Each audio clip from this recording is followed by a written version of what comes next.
Hey, Shalom, Birthday Howell, Birthday Abishai, Birthday Howell, Birthday Abishai, Birthday Howell, Birthday Abishai, Bahashim, Hakodash, Kohalaimla, Hayanawa, Howell, Bahashim, Yahushai, Bahashim, Hakodash.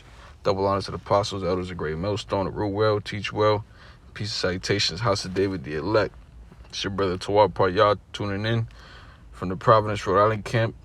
Lord willing, this lesson is edifying and straight to the point. I don't really have a specific, subject. I didn't really plan this out like that. Really flowing in the spirit. But really, what's on my mind is how we gotta keep going hard, right? We gotta endure. We gotta keep pushing for we know not when, in terms of what day Yahweh Shai is returning. It says it here.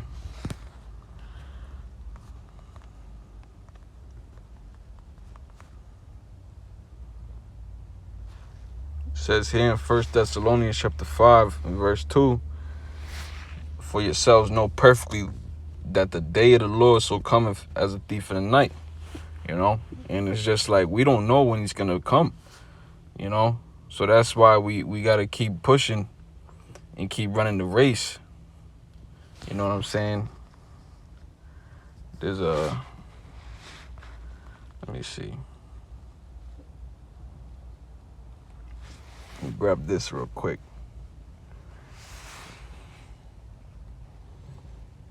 Here we go. It goes 1 Corinthians chapter 9 and verse 24. Know ye not that they which run in a race run all, but one receiveth the prize? So run that ye may obtain. Right. Run so that ye may obtain. Because at the end of that, you'll receive a crown of life. You'll receive salvation, if you're a part of that number. Lord willing, I'm a part of that number, and as well as the brothers that do the laboring in truth and sincerity. Verse 25, and every man that striveth for the mastery is temperate in all things. Now they do it to attain a corruptible crown, but we an incorruptible. Now, real quick, let's just go into that word incorruptible. All right, so we can let me see. It's 1 Corinthians 9. Let's turn this on real quick.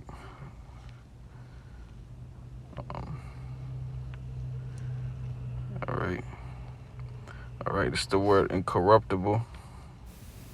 Strong's G 862. Aphthartos.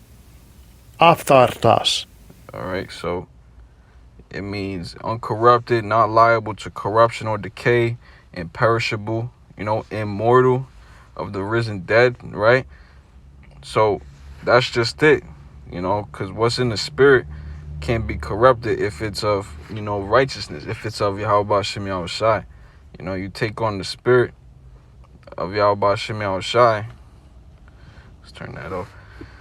You chase after the ways of Yahweh Shem Yahushai. You're chasing after an incorruptible crown, rather than a corruptible crown would be something like chasing after being the greatest shoe owner or the greatest sports athlete or weightlifter or best cook, some sort, or being the best company to ever, pretty much sell the most items. That's a corruptible crown, and at the end of the day, that's not what's gonna last, because this place is temporary. This place isn't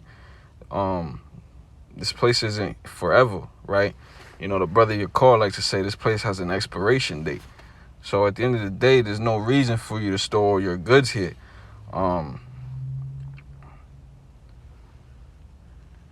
Right. Let me see. There's no reason to store your goods here. Let me see. This is Proverbs. Salakia. I don't think that one's it.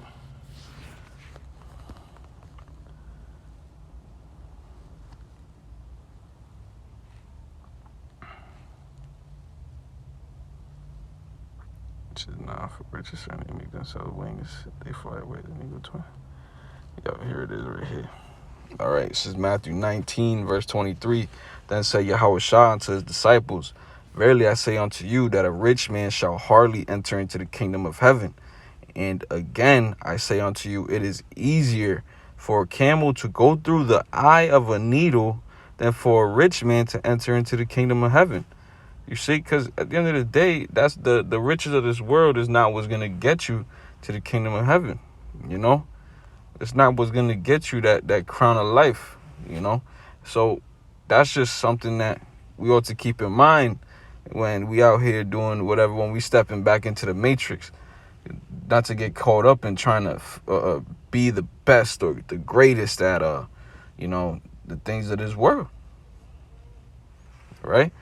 Because it said it here. It's easier for a camel to go through the eye of a needle.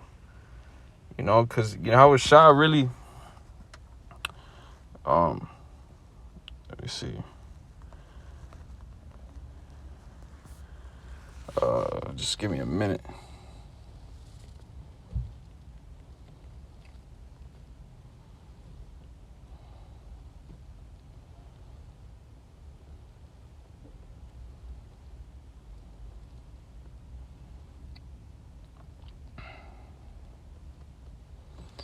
All right.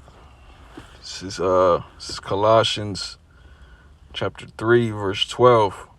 Put on, therefore, as the elect of the Most High, okay, because that's how you kind of want to have your mentality, as if you are of the elect, right, kingdom-minded.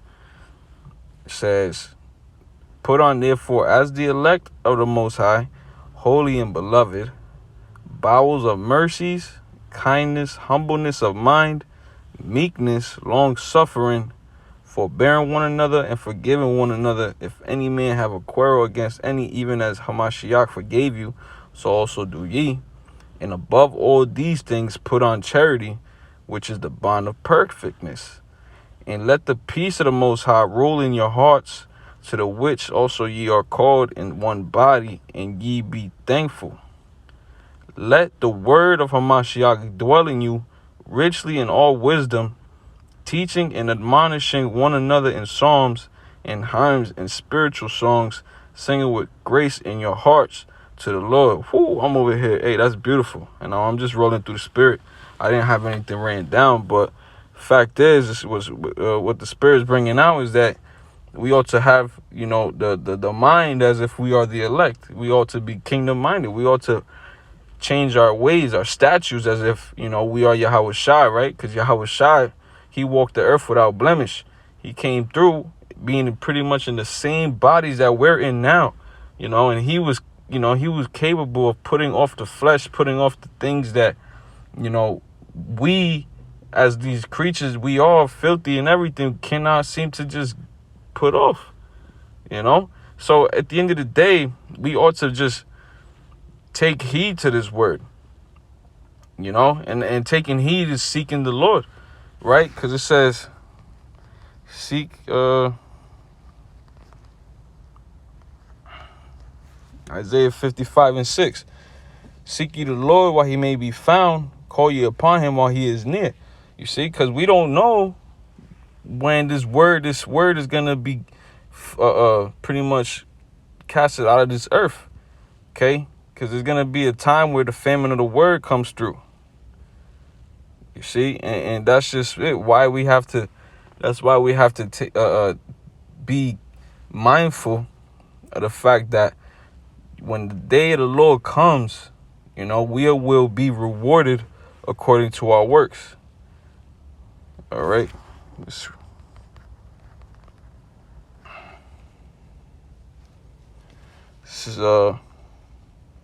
is Matthew 16 and verse 27. For the Son of Man, which is Yahushua, shall come in the glory of his Father, which is Yahweh, with his angels.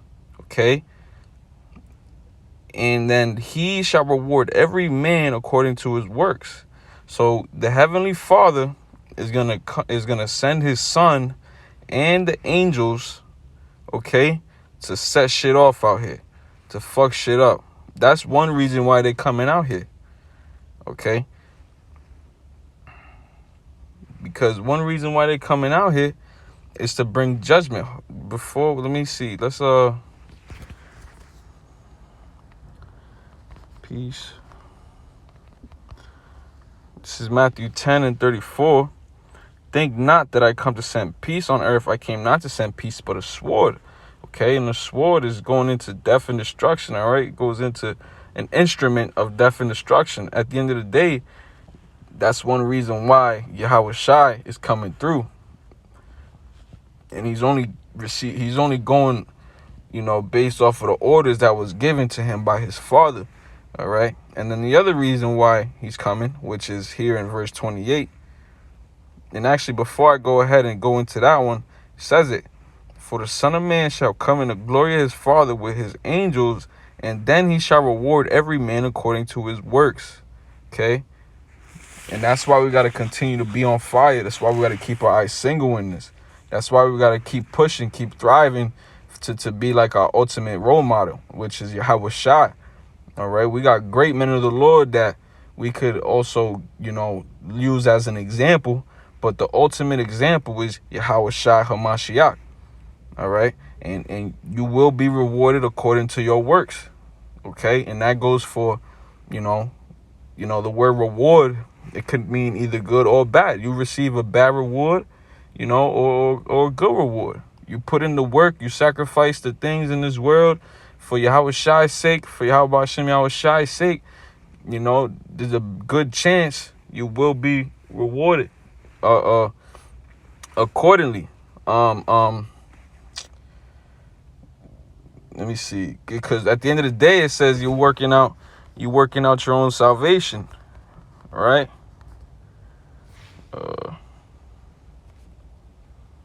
Here it goes. Philippians 2:12. Wherefore, my beloved, as ye have always obeyed, not as in my presence only, but now much more in my absence, right? Because Yahweh Shai is not roaming the earth, but he's always watching. He's always watching. All right. What does it continue to say? It says, work out your own salvation with fear and trembling. Okay. With fear and trembling. Okay. That's how we gotta move. We working out our own salvation. Okay, that's why, hey, you don't put in the work, you're not going to get what you think you're going to get out of it. All right? But let's keep going. I got to go up into work. I'm going to read verse 27 again. Okay? For the Son of Man shall come in the glory of his Father with his angels, and then he shall reward every man according to his works. Verily I say unto you, there be some standing here which shall not taste of death till they see the Son of Man coming in his kingdom. All right. So there's going to be some men, that is going to just pretty much get killed by these chariots alongside with the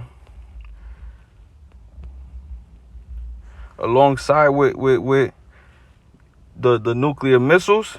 All right. And then there's going to be those that will not taste death.